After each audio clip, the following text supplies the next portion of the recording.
At the height of its operation during World War II, Auschwitz became a machine of mass murder, torture, and unimaginable cruelty, where over 1.1 million people were killed. But everything started to fall apart in early 1945. Auschwitz didn't start off as a death camp. It actually began as a regular prison, mainly for Polish people who were seen as threats to the Nazis. After Germany invaded Poland in September 1939, it took over large parts of the country. Southern Poland, where the town of Auschwitz was located, was one of the areas the Nazis controlled. They changed the town's name to Auschwitz, and they thought it was the perfect place to set up a concentration camp. The location was chosen for a few reasons. First, it was far from the eyes of the world, hidden in rural Poland. Second, it was well connected by railroads, which made it easy to bring in prisoners from different parts of Europe. Third, there were already some old army barracks there, so the Nazis didn't have to start from scratch. In May 1940, Rudolf Höss was chosen to be the camp's first commandant. He was an SS officer, loyal to Hitler, and a man with no mercy. Under his command, Auschwitz was officially opened on June 14, 1940, when the first group of 728 Polish prisoners arrived. Höss was very focused on turning Auschwitz into an efficient place, not just for holding prisoners, but for using them. The prisoners were forced to build the camp themselves. By 1941, the camp started changing. Hitler had launched Operation Barbarossa in June of that year, Germany's invasion of the Soviet Union. Suddenly, thousands of Soviet prisoners of war were captured, and the Nazis needed somewhere to put them. Auschwitz quickly became a holding ground for these Soviet soldiers. Over 15,000 Soviet POWs were brought to Auschwitz between 1941 and 1942. Around the same time, the Nazis began planning something far more terrifying. The final solution, their plan to wipe out all Jews in Europe. This was decided during a secret meeting in January 1942, called the Wannsee Conference, but preparations had started earlier. Auschwitz was chosen as a key location for mass extermination. In October 1941, construction began on a new part of the camp called Auschwitz II, Birkenau, located about 2 miles from the main camp. This new section was massive. It was designed specifically for mass murder. It had huge gas chambers, underground rooms where people were killed using Zyklon B gas, and crematoriums to burn the bodies. While Birkenau was being built, the Nazis tested the killing process. In August 1941, they carried out the first gassing using Zyklon B on a group of about 600 Soviet POWs and 250 sick Polish prisoners. The gas, originally meant for killing lice, worked well for murder. The test was considered a success by Nazi standards, and that became the method used in the Holocaust. By 1943, Auschwitz had grown into a huge complex of over 40 subcamps spread across the region. Rudolf Höss had stepped down briefly, replaced by Arthur Liebehenschel, but the killing continued just the same. Höss returned in 1944 to oversee the deportation and murder of Hungarian Jews, some of the most intense killing operations of the Holocaust. When people arrived in Auschwitz, their nightmare didn't end, it was just beginning. Most of them had been packed into cattle cars for days, sometimes even a week without food, water, or toilets. People got sick, some died along the way, but when the train finally stopped, nobody really knew what was going to happen. They were unloaded onto a platform called the ramp. At first, this ramp was outside the original Auschwitz I camp, but later a new one was built right in Auschwitz II Birkenau in 1944. This made it easier for the Nazis to carry out mass selections faster. People didn't get a trial or even a question. They were looked up and down. Babies, young kids, pregnant women, the elderly, and anyone who looked weak or sick were sent to the left. That meant death. Healthy men and women who looked strong enough to work were sent to the right. But that didn't mean they were safe. Those sent to the left were told they were going to take a shower. It was all a lie. The Nazis were masters at deception. The gas chambers were made to look like bathhouses. Some even had fake shower heads on the ceiling. People were told to undress, leave their belongings in a pile, and remember where they put their clothes. because they were told they'd come back after disinfection. These victims were led into a large sealed room. The doors were slammed shut. And then from a small opening in the ceiling or side wall, the SS dropped in Zyklon B. It took around 15 to 20 minutes for everyone to die. People screamed, clawed at the doors, and climbed on top of each other in a desperate fight for air. The strongest always died last, on top of a pile of bodies. The walls were scratched and the floors were covered in blood, feces, and vomit. These scenes happened every single day. After the gas cleared, a special group of prisoners, known as the Sonderkommando, had to go inside. They were usually Jewish men, chosen by the SS to do this horrible work. They had no choice. If they refused, they were shot on the spot. The Sonderkommando were forced to remove the dead bodies, shave their heads, and pull out gold teeth.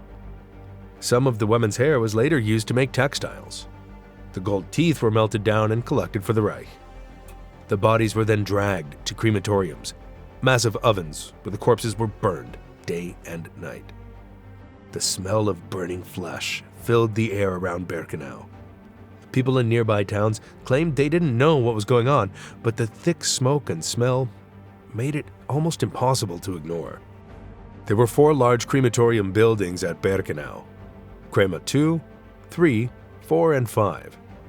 Each one had underground gas chambers and furnace rooms. In total, the gas chambers at Auschwitz-Birkenau could kill up to 6,000 people per day when running at full capacity. The Nazis tried to keep all of this hidden. The Sonderkommando weren't just used for cleanup, they were part of the cover-up. They were never allowed to speak or escape. Every few months, the SS would murder the entire Sonderkommando group and replace them with new prisoners. This way, there would be no witnesses. Still, some of them managed to document what was happening. A few wrote down their experiences and buried the notes near the crematoriums in secret. These notes were found years later and became vital proof of the horrors. In October 1944, a group of Sonderkommando fought back. They blew up Crematorium 4 using gunpowder smuggled in by women prisoners who worked in munitions factories. The SS crushed the rebellion quickly, and most of the rebels were executed. But it showed that even in the darkest place on Earth, people still tried to resist. One of the most shocking things about the whole process was how organized it was. The Nazis kept lists, charts, and timetables. Trains ran on schedule. Selections were fast. People were treated like cattle. And all of this was carried out by human beings who often went home at night to their families, acting like it was just another job. The living conditions at Auschwitz were beyond horrible. Prisoners were crammed into wooden barracks, especially in Auschwitz II Birkenau. These buildings had no heating, no insulation, and barely any windows. Most of them were actually old horse stables. Each one meant to hold about 50 horses. But the Nazis shoved over 700 people into each building. There was no privacy, no space, and barely even any air to breathe. Inside, people slept on wooden planks, stacked 3 levels high. There were no mattresses, just rough wood. No pillows, no blankets.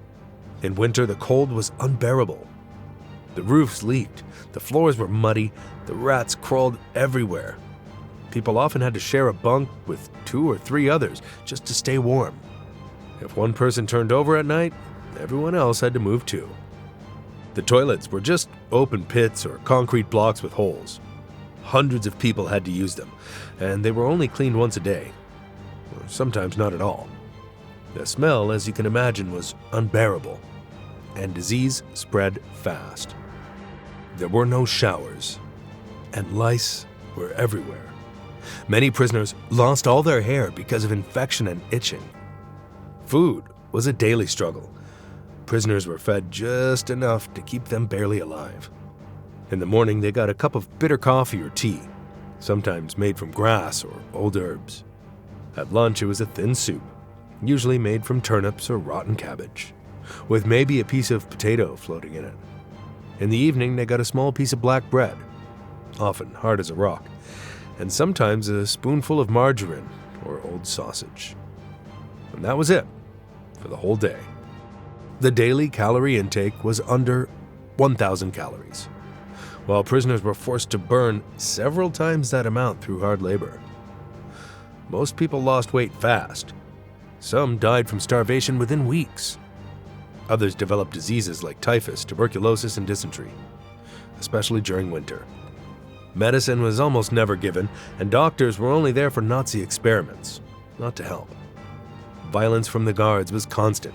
SS officers and capos, prisoners given power over others, beat people for any reason, or for no reason at all. If you walked too slowly, you got hit. If you looked at a guard wrong, you got hit. If you collapsed from hunger, you got kicked or dragged away and never seen again. Every day started with roll call. Prisoners had to line up outside, even during snow or rain. And these roll calls would last for hours, sometimes from 4 a.m. until sunrise. People had to stand still the whole time. If one prisoner was missing, the roll call went on until that person was found, or until everyone was punished. Some people froze to death right there on the spot. Others collapsed and were shot. If a prisoner tried to escape, the punishment was even worse. The SS would hang the person in front of everyone, sometimes leaving the body for days as a warning. In other cases, if one person escaped, the Nazis would kill 10 random prisoners in retaliation. The work inside the camp was pure hell. Most prisoners were forced into 12 to 14 hours of hard labor every single day, no matter the weather. In winter, temperatures dropped below freezing. In summer, it was burning hot. People worked in fields, gravel pits, factories, or carried heavy stones. The worst jobs were in places like Bunia Monowitz. In Bunia, prisoners were pushed until they collapsed. Those who couldn't keep up were considered useless and sent to the gas chambers. This system was called extermination through labor. Basically, the Nazis used people like machines until they broke down, then killed them. One survivor, Primo Levi, worked in Bunia and later wrote that the only goal was to stay invisible, not to be noticed, because attention meant danger. Even drinking water or resting for 1 second could lead to a beating. The guards were not just cruel, they enjoyed causing pain. There was also a constant fear of the next selection. Even if someone wasn't killed upon arrival, they could be chosen later if they got sick, injured, or simply looked too weak. Every few weeks, SS doctors came to the barracks and made prisoners strip naked. Those who didn't pass inspection were marked for death. Hope barely existed. People who smiled or tried to help others were rare, and suicide was common. Some threw themselves on the electric fences. Others tried to walk into guard towers to get shot. For many, it seemed better than waking up to another day in hell. One of the darkest and most disturbing parts of Auschwitz was the so-called medical experiments. But these weren't real medical studies, they were pure torture done in the name of science by Nazi doctors. The most infamous of them was Dr. Josef Mengele, known by prisoners as the Angel of Death. Mengele arrived in Auschwitz in May 1943 and quickly became known for his calm and polite behavior, which made what he did even more horrifying. He had a special interest in twins, especially children. His goal was to learn how to create more Aryan children, and he believed twins held some kind of key to that. When a transport of Jews arrived, Mengele would walk along the selection ramp and look for twins. These children were taken to Block 10 or Block 32, where the experiments happened. They were told they were lucky because they wouldn't be sent to the gas chambers. But what happened to them was usually worse. Mengele did hundreds of experiments. He measured their skulls, compared their organs, and took endless blood samples. He injected dyes and chemicals into their eyes to try and change their color, usually to blue. This, of course, caused infections, blindness, and terrible pain. Sometimes he would sew two twins together in an attempt to create artificial Siamese twins. Their skin and blood vessels were stitched together, often with no anesthesia. Most of them died from infection, blood loss, or shock. Once Mengele was done experimenting on them, he killed many of the twins with a single injection to the heart, usually fennel. Then he did autopsies to compare their organs. Out of about 1,500 sets of twins brought to him, only around 200 individuals survived. It wasn't just Mengele. Other Nazi doctors at Auschwitz did horrible things too. Karl Klauberg worked in the women's section and focused on sterilization. He injected strong chemicals into women's wombs to destroy their ability to have children. Many women suffered from burns, internal bleeding, and horrible infections. Some died within days. Others were left sterile for life. Another doctor, Horst Schumann, did experiments on men. He used X-rays to destroy their testicles, often without warning. Victims were told they were getting a medical checkup, but instead, they were left burned and sterile. Some were later killed so the Nazis could study the damage to their organs. Doctors also tested new drugs and vaccines.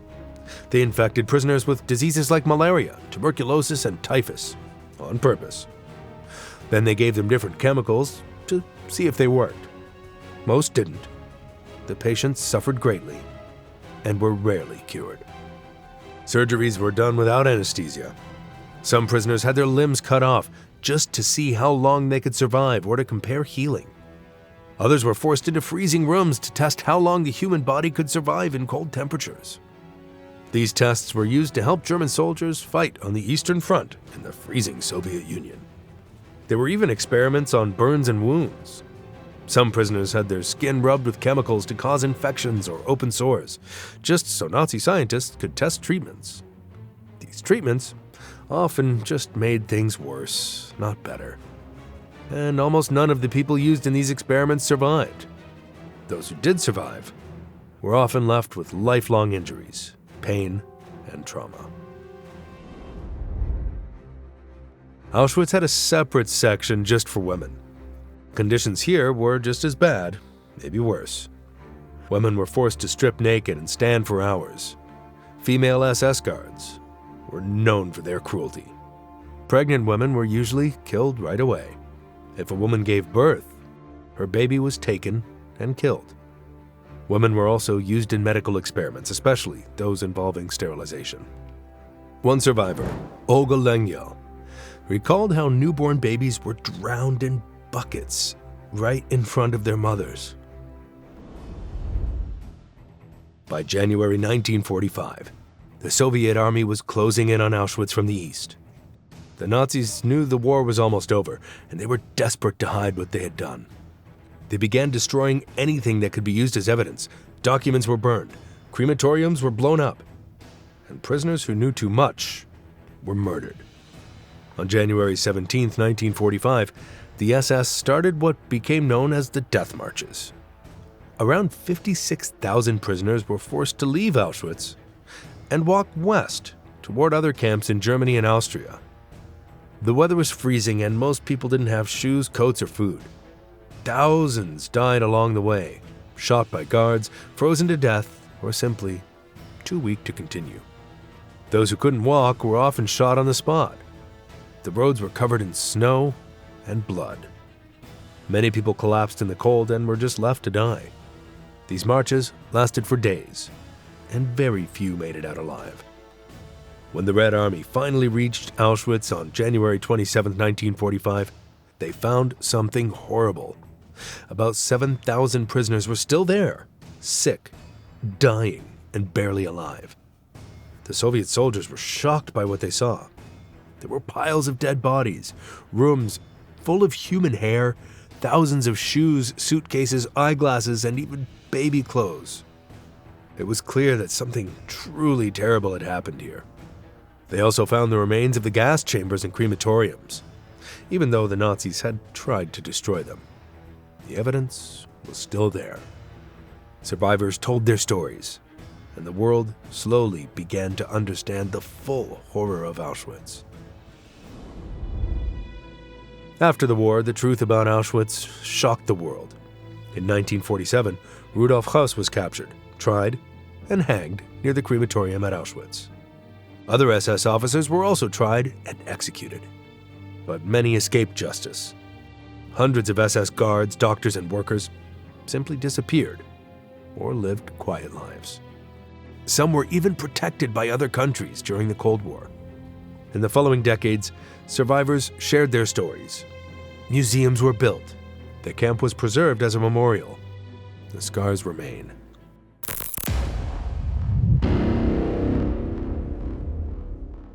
Auschwitz. Just hearing the name brings horror.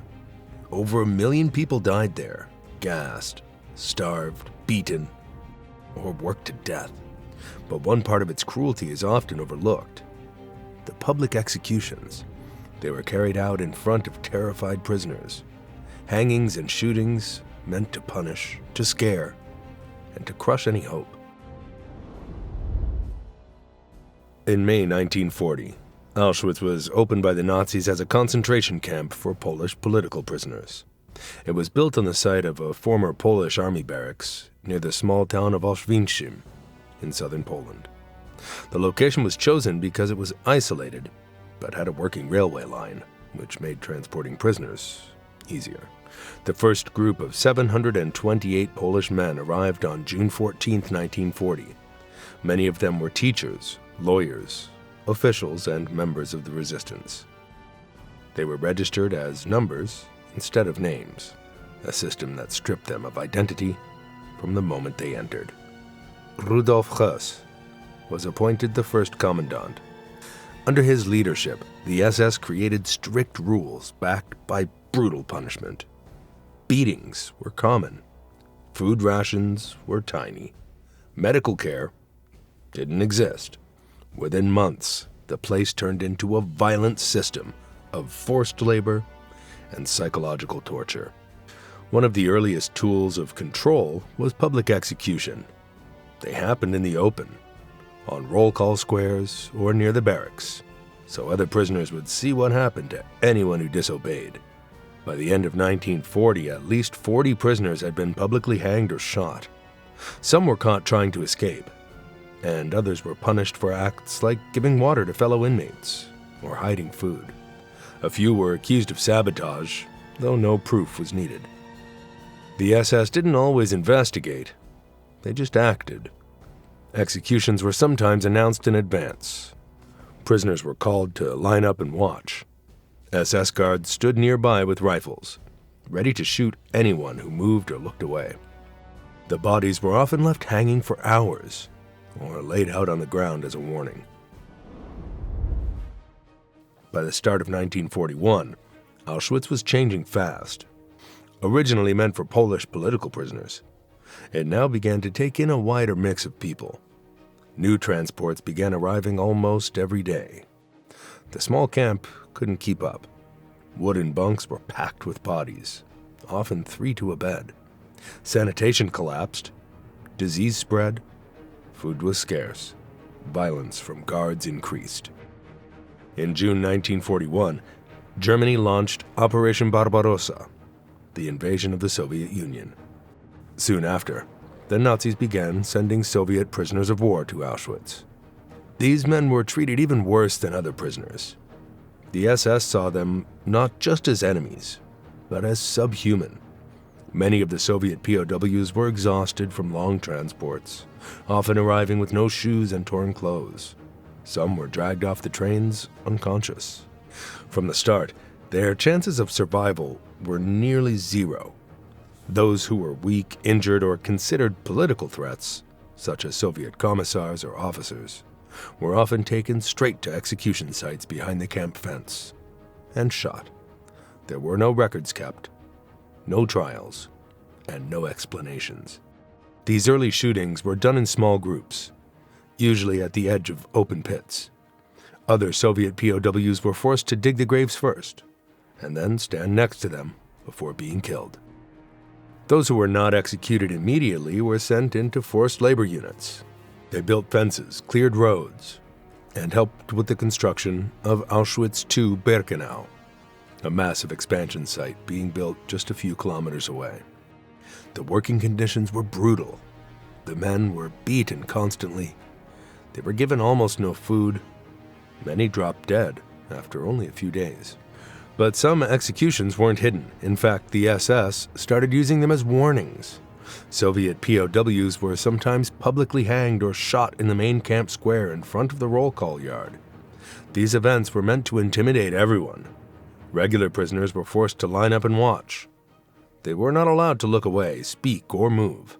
Some executions were done slowly, hanging from short ropes that caused suffering before death. The bodies were left out for hours, sometimes overnight. One turning point happened in July 1941 when a prisoner from Block 14 escaped. The escape triggered immediate panic among SS officers. As punishment, Camp Commandant Rudolf Hess ordered the execution of 10 random men from the same block. The chosen prisoners were locked in a starvation cell in Block 11, deep in the camp's punishment zone. There they were left without food or water. This event shocked the entire camp. It was the first time prisoners were killed not for what they did, but simply because someone else had escaped. It set a new, brutal standard. One of the 10 men, Franciszek Gajowniczek, was spared at the last moment when another prisoner, a Polish priest named Maximilian Kolbe, volunteered to take his place. Kolbe later died in the cell after weeks without food. His act became one of the few known moments of compassion inside the camp. But the message from the SS was that no escape would go unpunished. Around this time, Birkenau started operating in a limited way. Though still under construction, it was already housing thousands of prisoners, mostly Soviet POWs and Jews. The conditions were even worse than in the main camp. The barracks had no insulation, no proper floors, and almost no medical care. The prisoners here were often forgotten by the main SS office, which allowed guards to act without oversight. Public hangings began at Birkenau almost immediately.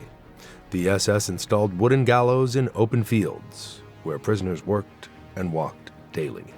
Sometimes prisoners were hanged for trying to escape, but often there was no real reason given. Accusations like sabotage or disobedience were enough. There were even cases where prisoners were executed for looking at guards the wrong way or for taking an extra piece of bread. The executions followed a pattern. A group of prisoners would be marched to the gallows area. The condemned were brought in separately, often already beaten. The SS officer in charge would read out the name, camp number, and accusation. Then the execution would happen immediately. Sometimes the condemned were forced to make a short speech, often under threat or pain, to try to discourage others from copying their actions. Other times, they were just kicked off the platform and left to hang. Afterward, the bodies stayed in place. Prisoners on work details were made to march past the corpses on the way to roll call or labor sites. The SS knew this was one of the most effective ways to keep control. It made people afraid to speak, to think, or even to dream of resistance. By late 1941, executions were happening almost every day. The killing had become routine. Whether it was in Block 11, the main camp square, or out in the open fields of Birkenau, death became part of the system. Prisoners no longer wondered if someone would be killed. They only wondered who and when. By early 1942, Auschwitz had shifted into full-scale extermination. Gas chambers were now in use at Birkenau, and mass deportations of Jews from across Europe had begun.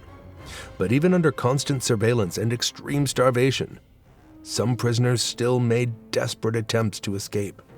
In September 1942, 2 men from a Polish work detail slipped away during a routine labor assignment outside the perimeter fence. They had stolen civilian clothes and slipped through a weak point in the wire. The escape triggered a massive response. The SS immediately locked down the camp and launched searches in nearby villages. But even more brutally, they turned on the escapees' fellow prisoners. 15 men who worked in the same unit were dragged out of the barracks and forced into the main square. Thousands of prisoners were lined up and kept standing for hours without food or water.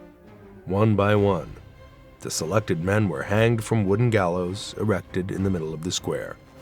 Each time the trap opened, the camp went silent. No one dared move. If anyone averted their eyes, they were beaten by guards with rifle butts or sticks. Some executions lasted several minutes. as the prisoners slowly suffocated. Just a few weeks later, on October 15, 1942, another escape attempt ended in failure. 4 young Jewish prisoners were caught hiding near a service gate close to Birkenau. They had been planning to flee at night through an old drainage ditch, but were discovered before they could leave. The SS made a point of turning their punishment into a message. Loudspeakers called all nearby prisoners to the camp square. The 4 were tied with ropes and marched to the gallows. The execution was quick, but the preparation was long. Prisoners stood in freezing conditions, while SS officers gave speeches warning of zero tolerance. The 4 bodies were hung side by side and left dangling for hours. Throughout 1942, the number of public hangings increased.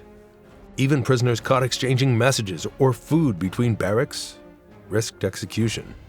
On several occasions, prisoners were accused of sabotage just for damaging tools or working too slowly in the factories.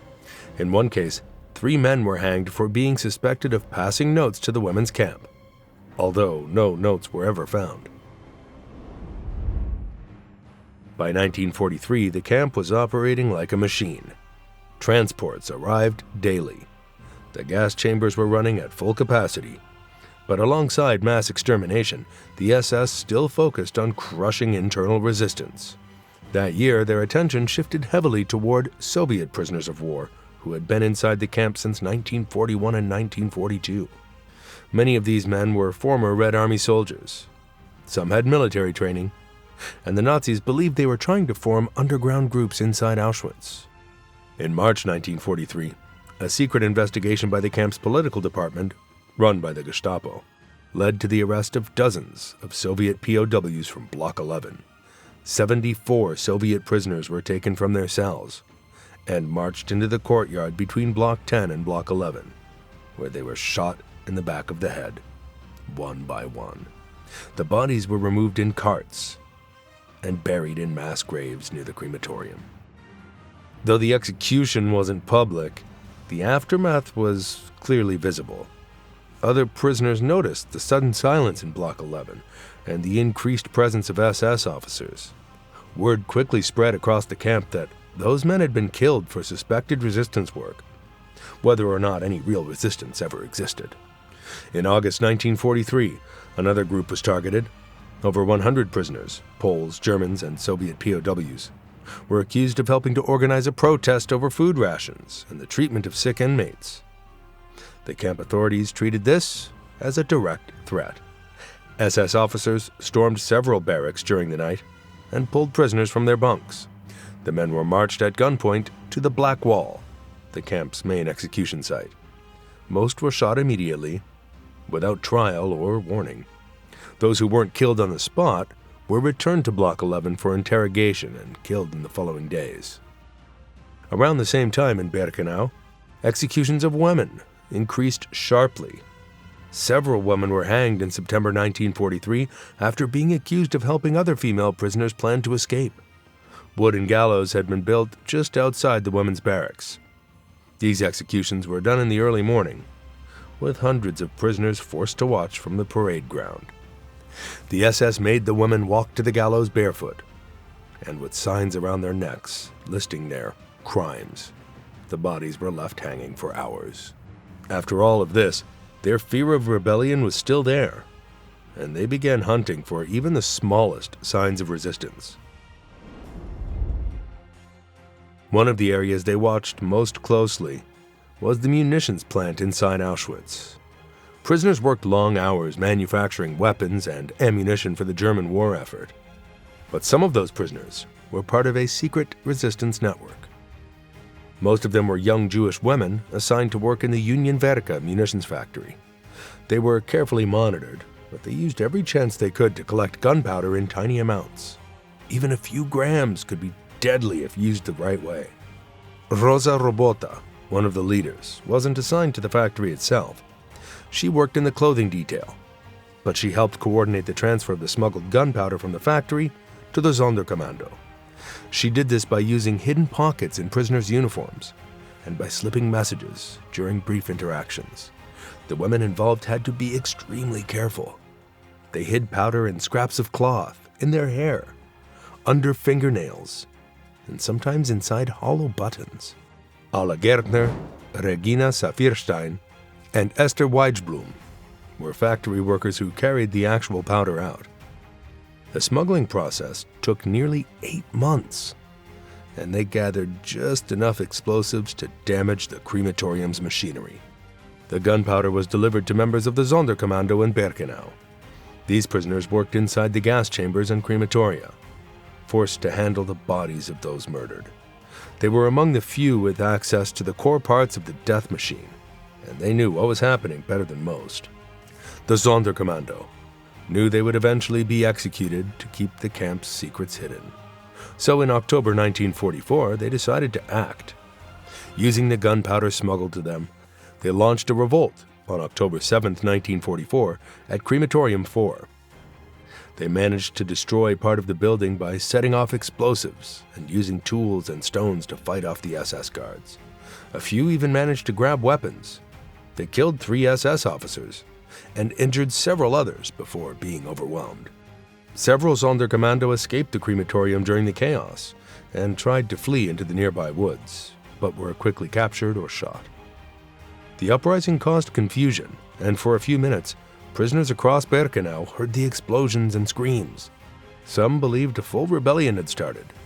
The SS reacted with full force. More than 450 prisoners were arrested within 24 hours. Some were taken directly to Block 11 and tortured for days. Others were executed on the spot, lined up against walls, or near the destroyed crematorium. The remaining suspects were hanged in front of the men's camp. Gallows were set up, and prisoners were, once again, forced to watch. Though the damage to Crematorium 4 was only partial, the message was clear. Prisoners were willing to risk everything to fight back. The SS, in turn, responded with even more fear and cruelty. After the revolt, the SS launched a deep investigation to find out how explosives had reached the Sonderkommando. They focused on the women in the munitions plant. Rosa Robota was arrested first. She was brutally beaten and tortured, but she refused to name others. Soon after, Alla, Regina, and Esther were also taken. They were held in isolation and tortured in Block 10 and Block 11. According to later camp records, Rosa was so badly beaten that she lost consciousness multiple times. Still, none of the 4 gave up the names of others involved. The SS kept them alive for several weeks during their investigation, but in the end, they were sentenced to death. On January 6, 1945, with Soviet troops less than 100 kilometers away, the 4 women were brought to a small square near the women's camp in Birkenau. There, wooden gallows had been prepared. Hundreds of female prisoners were forced to gather in the cold. It was winter, and snow covered the ground. The women had no coats or shoes. Some collapsed from cold or exhaustion. SS guards beat them to their feet and kept them in place while the executions happened. Each of the 4 was hanged, slowly and one by one. There were no words, no announcement, just silence and the creak of rope. Afterward, their bodies were left hanging for hours before being removed. By the end of 1944, the Nazi system inside Auschwitz began to fall apart. Soviet forces were advancing quickly through Poland, and the SS knew the camp would soon be taken. But instead of easing their grip, they became more violent. Executions rose sharply. Paranoia ran deep. The guards believed that prisoners might turn on them, try to escape, or contact the enemy, so they responded with more public killings. In November 1944, 6 Czech prisoners were discovered trying to pass messages to a resistance group outside the camp. They had been secretly writing letters and slipping them out through civilian workers. The plan was discovered when one of the letters was intercepted. The 6 were arrested, beaten, and hanged publicly near the main entrance of Birkenau, just steps away from the infamous gatehouse. The SS made executions into a display. All nearby prisoners were ordered to leave their work and march past the hanging bodies.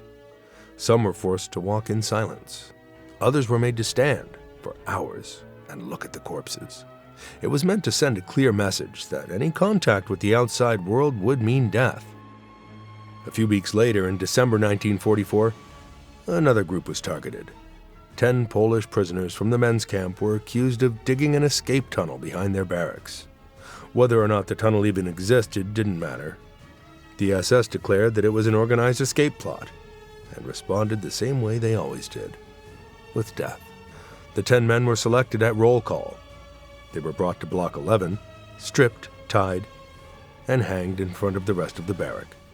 By now, the gallows had been permanently set up in several parts of Auschwitz. They no longer had to build them for each execution. The structures were ready at all times. The bodies of those 10 prisoners were left hanging for the rest of the day before being thrown into a pit. Then came January 1945. The Nazis knew the war was almost lost. They began destroying gas chambers and crematoria, especially in Birkenau, to hide the evidence of mass killings. Documents were burned, barracks were emptied, but executions did not stop. On January 18, 1945, just 7 days before the Red Army arrived, the SS began evacuating the camp. These were the infamous death marches. Thousands of prisoners were forced to march in freezing weather with no food and barely any clothing. Anyone who refused to go was shot. That day alone, at least 30 prisoners were executed. Some were shot on the spot for collapsing or refusing to walk. Others were caught hiding in cellars or barracks, hoping to escape the marches. A few were accused of helping others hide. The SS hanged several of them near the camp fence, some in groups of 3 or 4, using the last remaining ropes. Even as the camp emptied, the killings continued. In these final days, the SS didn't care about rules. They didn't need proof. Suspicion was enough. The fear they had built over 5 years was now being used in its final form: random, public, and fast death.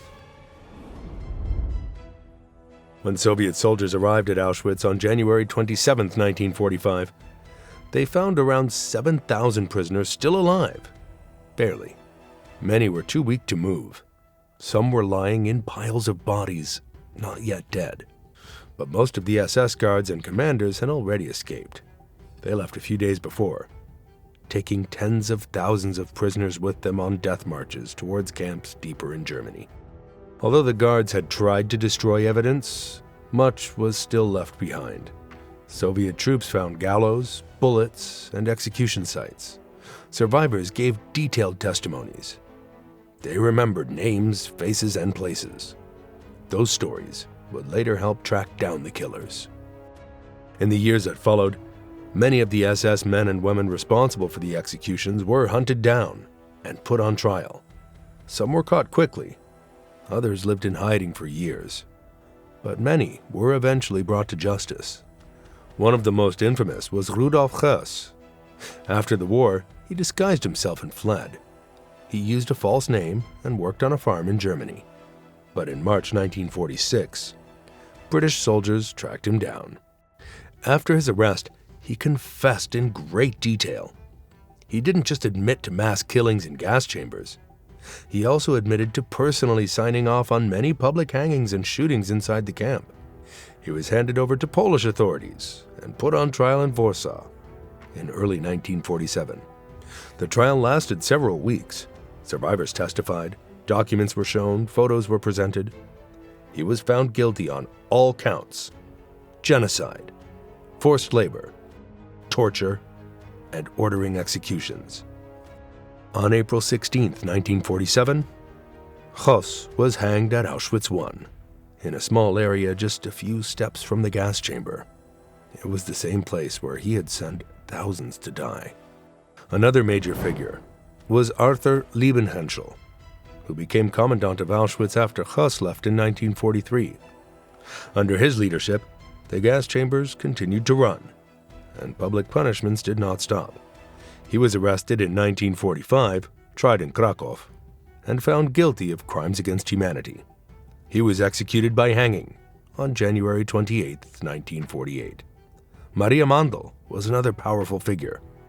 She led the women's camp in Birkenau and had direct control over many of the public executions involving female prisoners. She was arrested in August 1945 by U.S. forces and later handed over to Poland. At her trial in 1947, survivors testified about how she selected women for death and oversaw their hangings.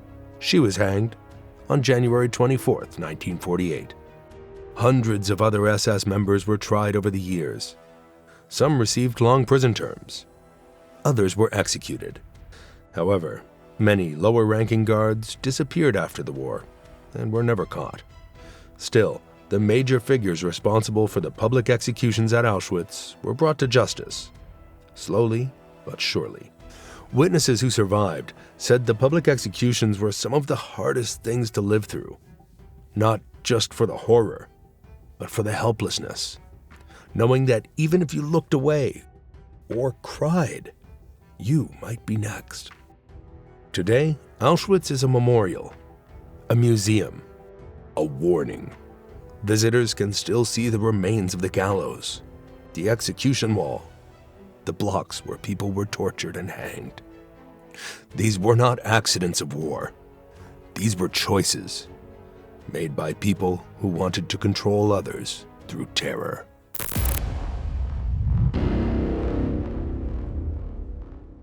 During World War II, the Nazi officers and guards who ran the camp were hunted down, put on trial, and executed brutally right after the war ended. Some tried to escape justice, but most were eventually caught. Rudolf Höss was the mastermind behind Auschwitz, overseeing the systematic extermination of over 1 million people. Born on November 25, 1901 in Baden-Baden, Germany, Höss grew up in a strict Catholic household. His early life was shaped by his father's rigid discipline and deep religious beliefs, which instilled in him a strong sense of obedience. However, after his father died, his life took a different path. As a teenager, Höss was drawn into the nationalistic fervor of post-World War I Germany. At just 14 years old, he joined the German army and fought in the Middle East, serving in Turkey. The humiliating defeat of Germany and the harsh terms of the Treaty of Versailles fueled his radicalization. In the 1920s, he became a devoted follower of Adolf Hitler and joined the Nazi Party in 1922, long before Hitler's rise to power.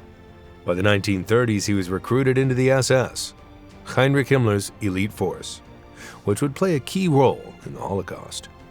Höss was assigned to Auschwitz in 1940, and under his command, it was transformed into the most notorious extermination camp in history.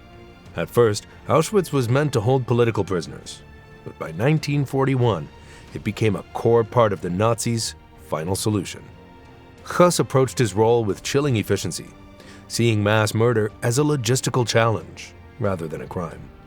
One of his most infamous decisions was the introduction of Zyklon B, a pesticide originally used to kill insects. Höss personally oversaw experiments to determine the most effective way to use this chemical for mass execution.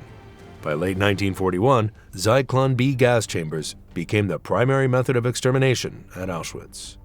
The camp's crematoria were expanded to dispose of thousands of bodies per day, and transports of Jews, Poles, Roma, Soviet POWs, and other victims arrived regularly to meet their deaths. During his time in charge from 1940 to 1943, over 1.1 million people were murdered at Auschwitz. His reports to Nazi leadership boasted about the camp's ability to kill thousands daily with minimal cost. Unlike some other Nazi officials who claimed they were simply following orders, Höss showed no hesitation in his role. He was promoted for his efficiency and received praise from his superiors, including Himmler. Despite his position of power, Höss lived a seemingly normal life just outside the camp with his wife and children. His home, located near the gas chambers, was filled with luxuries, far removed from the horrors of Auschwitz. His wife, Hedwig Höss, later described their life at the camp as peaceful and comfortable, a stark contrast to the suffering endured by prisoners. As the war turned against Germany, Höss was reassigned in 1943 to help oversee other concentration camps. He briefly returned to Auschwitz in 1944 to manage the mass extermination of Hungarian Jews, during which nearly 430,000 people were killed in just a few months. By early 1945, with the Soviet army approaching, Hus and other senior Nazi officials abandoned Auschwitz and fled. After Germany's defeat in May 1945, Hus knew he would be hunted. He changed his identity using fake documents under the name Franz Lang and worked as a farmhand in northern Germany. His disguise was effective for a while, and he managed to avoid immediate capture. However, his past caught up with him in March 1946, when British forces acting on a tip from former Auschwitz staff tracked him down. The arresting soldiers, many of whom were Jewish survivors, did not treat him kindly. Hus was beaten during his interrogation and soon confessed in detail to his crimes. After being held by the British, he was handed over to the Polish authorities, where he stood trial in 1947. The evidence presented during the trial was overwhelming. On April 16, 1947, Hus was executed by hanging. His execution took place at Auschwitz itself, near the site of the gas chambers that had seen so much suffering and death. When Hus was reassigned in late 1943, Arthur Liebehenschel took over as commandant of Auschwitz. At first glance, some claimed that he was less brutal than his predecessor. However, this did not change the fundamental purpose of Auschwitz as an extermination camp. Under his leadership, the mass killings continued, and the carefully structured machinery of death remained in place. Arthur Liebehenschel was born on November 25, 1901, in Posen, Germany, now Poznan, Poland. Like many men of his generation, he was shaped by Germany's defeat in World War I. He joined the Nazi Party in the 1930s and quickly rose through the ranks of the SS. By 1940, he was an important figure in the SS leadership, overseeing several concentration camps before being appointed as commandant of Auschwitz in November 1943. Liebenhenschel's leadership style was somewhat different from Hess. Some prisoners recalled that he removed some of the severe internal punishments within the camp, such as the standing cells, a form of torture in which prisoners were forced to stand for hours or days in tiny spaces. He also reduced some of the power that certain prisoner functionaries had over others. However, none of these changes altered the overall reality of Auschwitz. The brutal policies of Nazi Germany remained fully in force, and the selections for the gas chambers continued. Trains packed with Jewish families, political prisoners, Romani people, and others deemed undesirable by the Nazi regime arrived regularly. During his time in charge, thousands more victims perished at Auschwitz, either in the gas chambers, through starvation, or due to forced labor and medical experiments. His role was clear: to ensure the camp functioned efficiently and to carry out the orders passed down from higher Nazi officials. Even if his demeanor seemed less aggressive than Hus, he was still a key figure in the Holocaust's machinery of death. When Nazi Germany fell in 1945, Liebehenschel was eventually arrested by American forces and was handed over to the Polish authorities. During the trial, evidence was presented that showed his direct involvement in the day-to-day operations of Auschwitz. Testimonies from survivors, documents from the camp, and records of orders given by the Nazi leadership all played a part in building the case against him. The trial took place in Poland at a time when the country was working hard to document and understand the full extent of Nazi atrocities. The court examined every piece of evidence available, including the administrative records of Auschwitz that had been kept even during the worst days of its operation. Liebehenschel's own record as a camp leader provided clear documentation of his involvement. In 1948, after a careful examination of the evidence, the Polish court found Liebehenschel guilty of crimes against humanity and war crimes. The sentence handed down was death by hanging.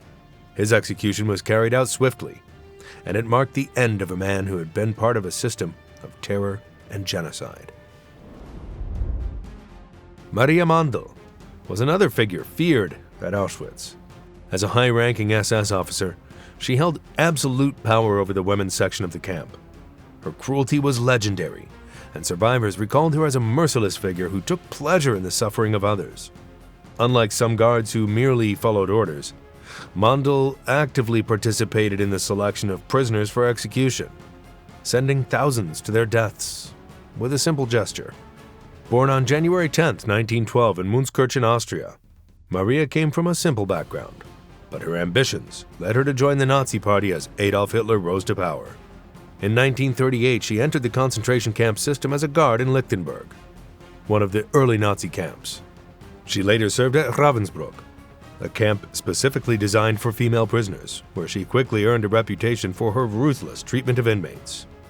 Her efficiency and strict obedience to Nazi ideology helped her climb the ranks. In October 1942, she was transferred to Auschwitz, where she was put in charge of the women's camp. This was a promotion that gave her significant authority over thousands of female prisoners. From that point on, she had the power to decide who lived and who died. At Auschwitz, Mandel's cruelty reached its peak. She enforced strict discipline and used extreme violence against prisoners. She was known to personally beat and torment inmates, and she had no hesitation in sending people to their deaths. One of her key responsibilities was overseeing the selection process, where prisoners arriving at Auschwitz were divided into groups. Beyond her physical brutality, Mandel also took a disturbing interest in psychological torment. She helped organize the infamous Women's Orchestra of Auschwitz, a musical group made up of female prisoners. Now, this orchestra was forced to play cheerful tunes as prisoners were marched to their deaths. Mandel also seemed to take pleasure in punishing prisoners in creative ways. She created a special block, Block 25, where women who were chosen for execution were held. Once selected, prisoners were crammed into the building with no food or water, sometimes for days, as they waited for the gas chambers. Under her leadership, it is estimated that at least 500,000 women were murdered in Auschwitz. In the end, Maria, like many other Nazi officers, tried to escape the consequences of her actions. However, she could not hide her past for long and was caught in Austria in 1945 before being extradited to Poland. In 1947, after a lengthy and detailed trial, the Polish court reached a verdict. Maria was found guilty and was sentenced to death. Dr. Josef Mengele was one of the most infamous figures of Auschwitz. His name became synonymous with horror due to the gruesome medical experiments he performed on prisoners, particularly twins. Josef Mengele was born on March 16, 1911, in Günzburg, Germany, into a wealthy and respected family. His father, Karl Mengele, owned a successful machinery business, giving Josef a privileged upbringing. He was a bright student and developed a keen interest in medicine and anthropology. He went on to study at the University of Munich, earning a doctorate in anthropology in 1935, and later a medical degree in 1938. His academic work focused on genetics and heredity, subjects that aligned closely with Nazi racial theories. Mengele's strong belief in Nazi ideology led him to join the SS. He began working at the Institute of Hereditary Biology and Racial Hygiene, where he studied genetic differences between races. In 1943, at the height of World War II, he was assigned to Auschwitz. It was there that he earned the nickname, the Angel of Death. At Auschwitz, Mengele had a dual role. He served as both a camp doctor and a scientist conducting brutal medical experiments. His position gave him the power of life and death. When trains full of prisoners arrived at the camp, Mengele was often present at the selection ramp, deciding who would be sent directly to the gas chambers and who would be kept alive for forced labor or experiments. His most infamous experiments involved twins. Mengele was obsessed with understanding hereditary and genetic traits, believing that by studying twins he could unlock the secrets of human reproduction and race. He would separate twins upon arrival and subject them to horrifying procedures, including blood transfusions between twins to observe their reactions, chemical injections into their eyes in an attempt to change their eye color, surgical procedures without anesthesia, including amputations and organ removals, and forced infections with diseases to compare immune responses. Those who survived the experiments were often murdered so that Mengele could dissect their bodies for further study. Twins who died were sometimes dissected together to study differences between them. Beyond his work with twins, Mengele performed other cruel experiments. He injected poisons and diseases into prisoners to observe their effects, conducted sterilization experiments to test methods of mass sterilization for Nazi racial policies, and performed shock experiments by exposing prisoners to extreme temperatures to study hypothermia. Unlike some SS officers who exhibited visible cruelty, Mengele often appeared calm and polite, which made him even more terrifying. Survivors recalled he would smile and greet them cheerfully, before sending them to unimaginable suffering. When the Soviet army advanced towards Auschwitz in January 1945, Mengele fled westward. He was briefly captured by American forces, but managed to hide his identity by discarding his SS uniform and adopting a false name. Since the Americans were primarily looking for high-profile Nazi leaders at the time, Mengele was released. Realizing that he needed to disappear, he escaped to South America, where a network of former Nazis and sympathizers helped him evade justice. His journey took him first to Italy, where he obtained false documents through the Vatican's so-called rat lines, a system that secretly helped former Nazis escape Europe. From there, he secured passage to Argentina, arriving in 1949. Argentina, under President Juan Perón, had become a refuge for many Nazi war criminals. Mengele initially lived in Buenos Aires, where he continued to practice medicine under an assumed name. By the 1950s, he felt secure enough to stop hiding completely. He even ran a business and lived comfortably. However, in 1960, everything changed. Israeli intelligence agency Mossad captured Adolf Eichmann, another high-ranking Nazi official in Argentina, and secretly smuggled him to Israel for trial. This sent a shockwave through the Nazi fugitive community, and Mengele feared he would be next. He fled to Paraguay and later Brazil, constantly moving and changing his identities to avoid capture. Despite his efforts to remain hidden, Nazi hunters, including Simon Wiesenthal, never stopped searching for him. In the 1970s, the West German government issued a warrant for his arrest, and rewards were offered for information leading to his capture. For decades, Josef Mengele remained one step ahead of his pursuers. However, his life in hiding was not as glamorous as some might think.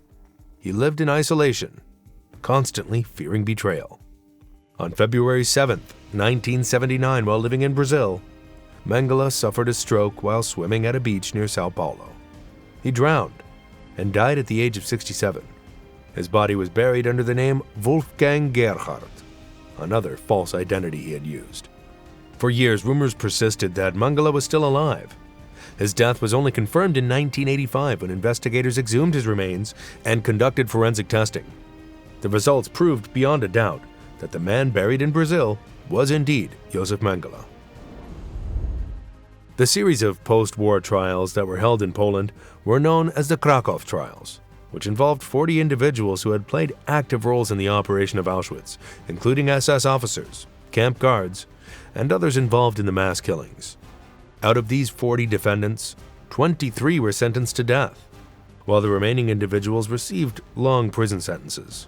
These trials marked one of the first significant efforts by Polish authorities to address the crimes committed during the Holocaust and to document the brutal realities of life at Auschwitz. The background of the Krakow trials is rooted in the immense suffering and loss experienced by Poland during World War II. After the Nazi occupation, the country was left with deep scars, and the memory of places like Auschwitz was still raw. The Polish government was determined to ensure that the world would not forget the systematic extermination that had occurred, and that those responsible for these crimes would not escape punishment. In this context, Polish courts set up special tribunals to investigate and try war criminals. The trials in Krakow became a central part of this effort. Even after the main trials, Nazi hunters continued searching for Auschwitz officers who had escaped. Many were found hiding in Argentina, Brazil, and other countries. Some were put on trial decades later. Others, like Mengele, died before they could face justice.